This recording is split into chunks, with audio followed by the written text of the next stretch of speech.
નામ હરેશ સત્યેન્દ્ર શાહ. બાપુ જ્યારે હું અહીંયા આવવાનો હતો ત્યારે મેં ફોન કર્યો. બાપુ કહે છે કે મને તમે ગમે તે ગાડી હોય કે રિક્ષા હોય અહીં આવતા રહો. એટલે હું ટ્રેનમાં આવ્યો તો બાપુએ મને અહીંયા આગળ રિક્ષાવાળા પૈસા આપ્યા મને. બાપુએ મને બહુ હેલ્પ કરી છે. પરિવારમાં કોણ કોણ છે તમારે? પરિવારમાં મારી વાઈફ છે, મારો સન છે, મારી ડોટર છે. સનની મેરેજ નથી, ડોટર છે એ બોમ્બે થશે, એની મેરેજ થઈ ગઈ છે. તો પરિવાર છોડી નહીં કેમ આવી?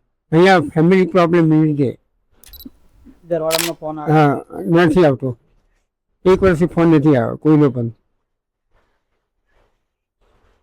હું જીએસએસ ખબર છે બાપુને, હું જીએસએસમાં એક્ઝિક્યુટિવ હતો. પછી મેં શ્રીવાસ 72 વર્ષની નોકરી કરી. અત્યારે પરિવારનું કોઈ ફોન નહીં? કશું જ નહીં, જ્યાં જાણતા જ નથી. અને મસ્તીથી રહું છું ત્યાં. કોઈ મગજમારી નહીં, કોઈ ઝઘડા નહીં, ગાળા ગાળી, મારા મારી, બધા આવડતું જ નથી બધું.